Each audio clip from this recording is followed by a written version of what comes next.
ഈശോ മിശിഹായ്ക്ക് സ്തുതിയായിരിക്കട്ടെ.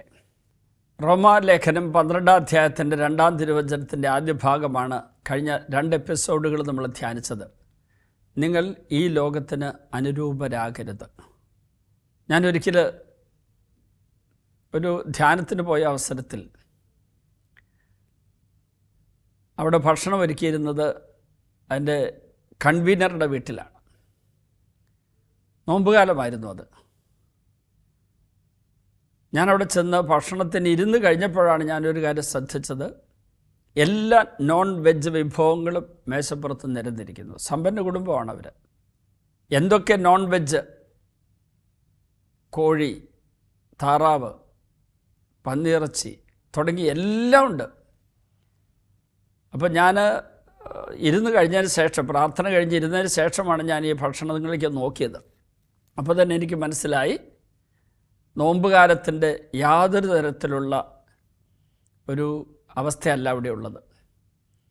അപ്പോൾ മോര് കാച്ചിയത് അല്ലെങ്കിൽ തൈര് കാച്ചിയത് അത് അവിടെ ഇരിക്കുന്നതുകൊണ്ട് ഞാൻ അത് മാത്രം എടുത്ത് ഭക്ഷണം കഴിച്ചപ്പോൾ ആ വീട്ടുകാരൻ എന്നോട് പറഞ്ഞു, അത് അച്ഛൻ ഇത് കഴിക്കാത്തത്. അപ്പോൾ അദ്ദേഹത്തോട് ഞാൻ പറഞ്ഞു, നോമ്പല്ലേ, നോമ്പുകാലത്ത് ഇങ്ങനെ ഇറച്ചിയൊക്കെ ഒരുക്കി വെച്ചത്, നോൺ വെജ് ഫുഡ് ഉണ്ടാക്കി വെച്ചാൽ എൻ്റെ ഇഷ്ടക്കേട് എൻ്റെ മനസ്സുള്ള ഞാനൊന്നും പരസ്യമായിട്ട് പറഞ്ഞില്ല. കാരണം എനിക്ക് അത് പറയേണ്ട ഒരു സ്വാതന്ത്ര്യം എനിക്കവിടെ കിട്ടിയില്ല. ഇപ്പോൾ എൻ്റെ കൂടെയുള്ള ശുശ്രൂഷകരാരെങ്കിലും ആണെങ്കിൽ ഞാൻ അവർക്ക് തീർച്ചയായിട്ടും ഞാൻ നോമ്പ് കാലത്ത് ഏതെങ്കിലും ഗൗരവമായ കാരണമില്ലെങ്കിൽ, ഇപ്പോൾ ചിലർക്ക് ആരോഗ്യപരമായ കാരണങ്ങളാൽ നോൺ വെജ് ഫുഡ് കഴിക്കണമെന്ന് ഡോക്ടർ പറഞ്ഞ അവസ്ഥയിലാണെങ്കിൽ എനിക്ക് മനസ്സിലാക്കാൻ പറ്റും. ചിലർ പറയും അത് അവരവരുടെ സ്വാതന്ത്ര്യം, അത് ശരിയാണ്. പക്ഷേ ആ സ്വാതന്ത്ര്യം നമ്മൾ എന്തുകൊണ്ടാണ് നോൺ വെജ് ഫുഡ് കഴിക്കാതിരിക്കുന്നത്? ഇപ്പം സീറോ മലബാർ സഭയിലൊരു പാരമ്പര്യമുണ്ട്, അല്ലെങ്കിൽ കേരളത്തിലൊരു ഒരു നാട്ടുനടപ്പുണ്ട്, വെള്ളിയാഴ്ചകളിൽ ഇറച്ചി ഭക്ഷിക്കില്ല.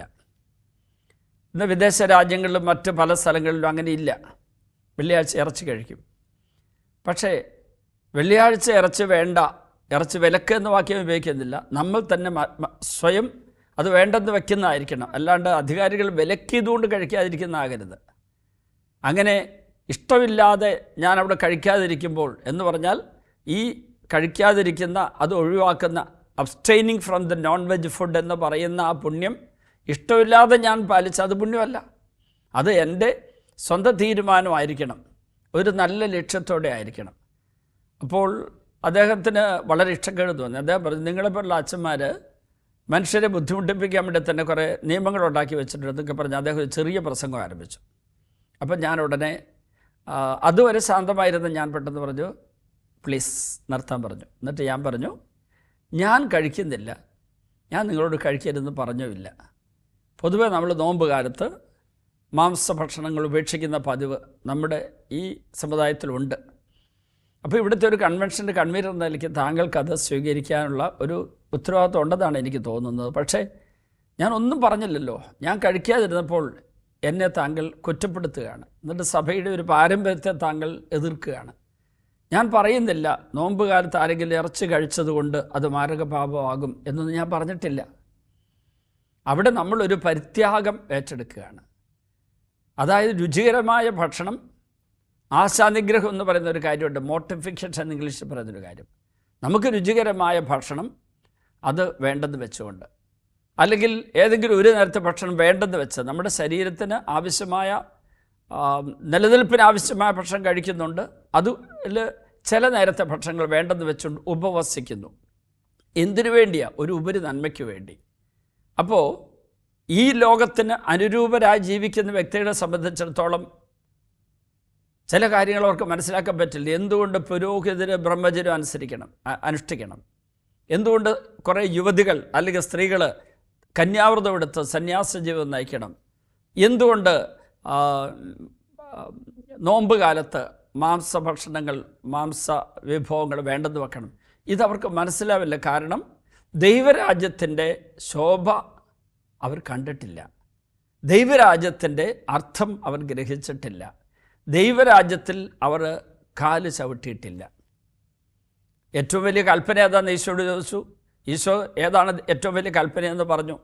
അപ്പോൾ ആ നിയമപണ്ഡിതൻ അവിടെ നിന്നിട്ട് തൻ്റെ അറിവ് വീണ്ടും പ്രഖ്യാപിച്ച് ഈശോ പറഞ്ഞതിനെക്കുറിച്ച് അയാൾ വീണ്ടും പ്രഘോഷിച്ച് കഴിഞ്ഞപ്പോൾ ഈശോ പറഞ്ഞു, നീ ദൈവരാജ്യത്തിൽ അകലെയല്ല. അവിടെ ദൈവരാജ്യത്തിൽ അകത്തായിട്ടില്ല. അയാൾ അകലെ അല്ലെന്ന് പറഞ്ഞാൽ അടുത്തായിട്ടേ ഉള്ളൂ. നമ്മൾ ദൈവരാജ്യത്തിൻ്റെ അടുത്തെത്തേണ്ടവരല്ല, അകത്ത് വരേണ്ടവരാണ്. അപ്പോൾ ഈ വ്യക്തി ദൈവരാജ്യത്തിൻ്റെ അടുത്ത് നിന്ന് ദൈവരാജ്യത്തിൻ്റെ കാര്യങ്ങൾ ക്രമീകരിക്കുന്ന ഭരണ സംവിധാനങ്ങൾ ഏർപ്പെടുന്ന ആളായിരിക്കാം. ഒരുപക്ഷെ ഞാനീ പറയുന്ന പ്രസംഗം അദ്ദേഹം കേൾക്കുമായിരിക്കും. പക്ഷേ പുറത്തുള്ള ഒരാൾ പോലും കേൾക്കാത്ത ഒരു സംഭാഷണമായിരുന്നു ഇത്. ആ വീട്ടുകാർ, ഭാര്യ, ഭർത്താവ്, ഞാൻ മാത്രം ഉണ്ടായിരുന്നുള്ളൂ. അതുകൊണ്ടാണ് ഞാനിപ്പോൾ ഒരു ഉദാഹരണമായിട്ട് ഇത് പറയുന്നത്. അവർ കേട്ടാലും എനിക്ക് പ്രശ്നമില്ല. ഞാൻ പിന്നീട് അദ്ദേഹം എൻ്റെ ധ്യാനം കൂടി ഈ കാര്യങ്ങളെക്കുറിച്ചൊക്കെ ബോധ്യപ്പെട്ട് തെറ്റിദ്ധരുത്തി. അപ്പം ഞാൻ പറഞ്ഞു, ഞാൻ എവിടെയെങ്കിലും ഒരു ഉദാഹരണമായിട്ട് ഇത് പറഞ്ഞെന്ന് വരും, പറഞ്ഞിട്ടുണ്ട്. അതുകൊണ്ടാണ് ഇപ്പം പറയുന്നത്. അത് തെറ്റിദ്ധരുത്തി. ശരിക്കൊരു ദൈവാനുഭവം ഉണ്ടായപ്പോൾ, പരിശുദ്ധാത്മാവിൻ്റെ അഭിഷേകം കിട്ടിയപ്പോൾ എന്താണ് ഇതുപോലുള്ള പരിത്യാഗ പ്രവൃത്തികൾ അർത്ഥമെന്ന് മനസ്സിലായി. ഈ ലോകം നമ്മുടെ മുമ്പിൽ വെച്ച് നീട്ടുന്നത് അത് ഒരു കാരണവശാൽ സ്വീകരിക്കരുത്. ഈ ലോകമെന്ന് പറയുന്നത് യേശുവിൻ്റെ ഭരണത്തിൽ കീഴിൽ വരാത്ത ഒരു ലോകം. അത് ദൈവത്താൽ അഭിഷേകം ചെയ്യപ്പെട്ടതായിരിക്കില്ല. എന്നാൽ ഈ ലോകത്തിൽ സ്വാഭാവികമായ കുറേ കാര്യങ്ങളുണ്ട്. നമുക്ക് അനുവദിക്കപ്പെട്ടവയാണ്, ആസ്വദിക്കാവുന്നവയാണ്. പക്ഷെ ഉപരി നന്മയ്ക്ക് വേണ്ടി അനുവദിക്കപ്പെട്ടവ ആസ്വദിക്കാൻ അനുവാദമുള്ള കാര്യങ്ങൾ വേണ്ട എന്ന് വെക്കുമ്പോൾ അത് അഭിഷേകത്തിന് കൊടുക്കുന്ന വിലയാണ്. അതിലൂടെ ഉപരി കൃപ പ്രാപിക്കുന്നുണ്ട്, കൂടുതലായ കൃപയെ ആർജിക്കുന്നുണ്ട്. അത് പണ്ടത്തെ കാലത്തെ വിശുദ്ധരായിട്ടുള്ള നമ്മുടെ മാതാപിതാക്കൾ, പൂർവികരായിരുന്നവർക്ക് ഇത്രമാത്രം ദൈവശാസ്ത്ര അറിവോ അല്ലെങ്കിൽ വചനത്തിൻ്റെ അറിവോ അല്ലെങ്കിൽ ധ്യാനാനുഭവങ്ങളൊന്നുമില്ലായിരുന്നെങ്കിലും അവർക്ക് ഈ പുണ്യങ്ങളൊക്കെ അവരിലുണ്ടായിരുന്നു. പാരമ്പര്യമായിട്ട് അവരിലേക്ക് കൈമാറ്റം ചെയ്യപ്പെട്ട ചില കാര്യങ്ങളിലൂടെ അവരിലേക്ക് പരിശുദ്ധാത്മാവ് അത്ഭുതകരമായ കൃപയും ജ്ഞാനം ഒഴുക്കിയിരുന്നു. അവരിതൊക്കെ അനുസരിച്ചിരുന്നു. നമ്മൾ ഈ ലോകത്തോട് അനുരൂപപ്പെടാതിരിക്കാനുള്ള പരിശ്രമത്തിനിടയിൽ ഈ ലോകത്തിൽ കാണുന്ന പല കാര്യങ്ങളും അനുവദിക്കപ്പെട്ടവയാണെങ്കിലും അല്ലെങ്കിലും ഉപരി നന്മയ്ക്ക് വേണ്ടി ചില കാര്യങ്ങൾ വേണ്ടെന്ന് വെക്കണം. മാത്രമല്ല, അനുവദിക്കപ്പെടാത്തവയാണെങ്കിൽ അത് പരിപൂർണമായിട്ട് വെടിയുകയും വേണം. പരിപൂർണമായിട്ട് ദൈവം അനുവദിക്കാത്തതാണോ ആശീർവദിക്കാത്തതാണോ അത് വേണ്ടെന്ന് വെക്കണം. ഒരിക്കൽ എൻ്റെ കൂടെ ഭക്ഷണത്തിന് ഒരു ഹോട്ടൽ കയറി. ഞാൻ അറിഞ്ഞില്ല ആ ഹോട്ടലിൽ മദ്യം വിളമ്പുന്നുണ്ടായിരുന്നു, അറിഞ്ഞില്ല. റെസ്റ്റോറൻ്റാണ് എന്ന് പറഞ്ഞാൽ എന്നെ കയറ്റിയത്. അപ്പോൾ ഞങ്ങൾ 10-12 പേരുണ്ട്. അതുകൊണ്ട് എനിക്ക് അതിൻ്റെ മേൽ നിയന്ത്രണമൊന്നും ഉണ്ടായിരുന്നില്ല. അതിൻ്റെ അകത്ത് 1-2 അച്ഛന്മാരുണ്ട്. അച്ഛന്മാരും അറിഞ്ഞില്ല, ഞാനും അറിഞ്ഞില്ല അവിടെ മദ്യം വിളമ്പുന്നുണ്ട്. ഞങ്ങളുടെ കൂട്ടത്തിലുള്ള 2-3 പേര് മദ്യം കഴിക്കുന്നവരായിരുന്നു. അവർ മദ്യം ചോദിച്ചു.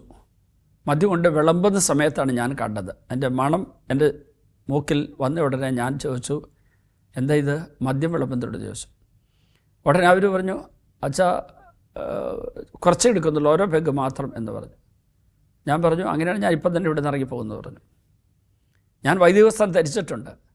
എൻ്റെ കൂടെ ഒരു മേശയിൽ ഇന്ന് ഭക്ഷണം കഴിക്കുന്ന 12 പേരിൽ 3 പേര് മദ്യം കഴിക്കുകയാണെങ്കിൽ ഞാൻ അവരുടെ കൂടെ ഇരിക്കുകയില്ല. ഞാൻ മദ്യം കഴിക്കില്ല, ഞാനിതുവരെ കഴിച്ചിട്ടുമില്ല. 2, മദ്യം കഴിക്കുന്നവരുടെ കൂടെ അവർ മദ്യം കഴിക്കാൻ കഴിക്കാതിരിക്കുന്നു, അതും ഞാൻ സമ്മതിക്കില്ല. ഞാൻ പറഞ്ഞു, നിങ്ങൾ എന്നോട് ഇക്കാര്യം പറഞ്ഞിരുന്നില്ല, ഇതൊരു ബാർ ആണ്, എന്നോട് പറഞ്ഞിരുന്നില്ല. അതുകൊണ്ട് തന്നെ ഞാൻ ചതിക്കപ്പെടുകയാണ് ചെയ്തത്. എനിക്കിവിടെ ഒരു ദുർസാക്ഷി കൊടുക്കാൻ താല്പര്യമില്ല. അപ്പോൾ അതിലൊരാൾ പറഞ്ഞു, അച്ഛൻ ഇഷ്ടമില്ലെങ്കിൽ അച്ഛൻ കഴിക്കേണ്ട എന്ന് പറഞ്ഞിട്ട് അയാൾ മദ്യം കഴിച്ചു. അപ്പോൾ തന്നെ ഞാൻ അവിടെ നിന്ന് എഴുന്നേറ്റു. അപ്പോൾ ബാക്കിയുള്ളവർ എന്നോട് പറഞ്ഞു, അച്ഛൻ പോരുത്. ഞാൻ പറഞ്ഞു, നമുക്ക് പുറത്ത് പോയി എവിടെയും കഴിക്കാം. ഭക്ഷണം ഓർഡർ ചെയ്ത് ഞാൻ പറഞ്ഞു, നിങ്ങൾ കഴിച്ചോ. ഞാനത് എന്തുകൊണ്ടാണ് അതിനോട് അത്രമാത്രം കാർക്കശ്യത്തോടെ പെരുമാറിയത്? ഒരു നേരം ഞങ്ങളുടെ കൂടി ഇരുന്ന് ഭക്ഷണം കഴിക്കുമ്പോൾ, വൈദികരെ കൂട്ടിയിരുത്തി ഒരു ഹോട്ടലിൽ ഭക്ഷണം കഴിക്കുമ്പോൾ മദ്യം കഴിക്കാതിരിക്കാൻ പറ്റില്ല എന്ന് നിർബന്ധം പിടിക്കാൻ കാരണം എന്താ? ഈ ലോകത്തിൻ്റെ ദേവൻ അയാളുടെ മനസ്സിനെ ബന്ധിച്ചിട്ടിരിക്കുക.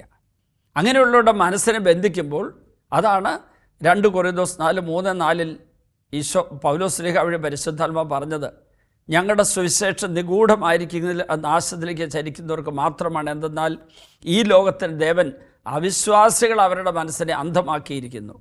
ചിലപ്പോൾ നമ്മുടെ മനസ്സ് അന്ധമായി പോകും. പ്രിയപ്പെട്ടവരെ, ഞാൻ ഈ പറഞ്ഞ ആ വ്യക്തി അവിടെ ഇരുന്ന് ഞങ്ങളെ എല്ലാവരും പ്രകോപിപ്പിച്ചുകൊണ്ട് പോലും, എൻ്റെ കൂടെയുള്ള അൽമാരിൽ ആ 3 പേരുടെ ബാക്കി എല്ലാവരും അതിനെതിരായിരുന്നു. മാത്രമല്ല 2 പേര് മദ്യം കഴിക്കേണ്ടെന്ന് വെച്ചെങ്കിൽ ഒരാൾ കഴിച്ചില്ലേ. ആ വ്യക്തി പിന്നീട് പശ്ചാത്തപിച്ച് എൻ്റെ അടുക്കൽ വന്നു. അദ്ദേഹം ലിവറിന് രോഗം ബാധിച്ച് മദ്യപാനം വഴിയാണ് ലിവർ പ്രശ്നമുണ്ടായ ഡോക്ടർ പറഞ്ഞതിൻ്റെ പേരിൽ അദ്ദേഹം എന്നെ കാണാൻ വേണ്ടി ഭാര്യയുടെ കൂടെ വന്നിരുന്നു. ഞാൻ പറഞ്ഞു പശ്ചാത്തപിച്ചവരുടെ മാപ്പ് ചോദിക്കുക എന്ന് പറഞ്ഞ് ഞാൻ കുറേ നേരം അദ്ദേഹത്തിന് വേണ്ടി പ്രാർത്ഥിച്ചു വിട്ടു. പ്രിയപ്പെട്ടവരെ, ഈ ലോകം നമ്മുടെ മുമ്പിൽ വെച്ച് നീട്ടുന്നത് അത് പിശാച് തരുന്നതാണ്. എന്നാൽ ഈ ലോകത്തിലുള്ള ഈ ലോകം എന്ന് പറഞ്ഞാൽ രണ്ടർത്ഥത്തിലെടുക്കണം. ദൈവത്തിൻ്റെ ഭരണത്തിലൂടെ ഈ ലോകമുണ്ട്, അത് ദൈവരാജ്യമാണ്. അവിടുന്ന് കിട്ടുന്ന നമുക്ക് സ്വീകരിക്കാം. പക്ഷേ ദൈവത്തിൻ്റെ ഭരണത്തിന് കീഴിൽ വരാത്തതാണ് ഈ ലോകം എന്ന് പറയുന്ന പിശാചിൻ്റെ ഭരണത്തിന് കീഴിലുള്ളത്. അത് നമുക്ക് ഉപേക്ഷിക്കാൻ തീരുമാനമെടുക്കാം. ഈശോയെ, ദൈവരാജ്യത്തോട് ചേരാത്തതെല്ലാം ഉപേക്ഷിക്കാനുള്ള വരവും കൃപയും ഞങ്ങൾ യാചിക്കുന്നു. സാത്താൻ വെച്ച് നീട്ടുന്നത് ആദിമാതാവിനെ വഴിപിഴപ്പിച്ചതുപോലുള്ള വിലക്കപ്പെട്ട കനിയായിരിക്കാം. അതിലേക്ക് ആകർഷിക്കപ്പെട്ടാലും ഉടനടി പിൻവലിഞ്ഞ് പശ്ചാത്തപിച്ച് ദൈവത്തോട് സോറി പറഞ്ഞുകൊണ്ട് മാനസാന്തരപ്പെട്ടവരായി ഞങ്ങളെ അനുഗ്രഹിക്കണമേ. പിതാവിൻ്റെയും പുത്രൻ്റെയും പരിശുദ്ധാത്മാവിൻ്റെയും നാമത്തിൽ ആമേൻ.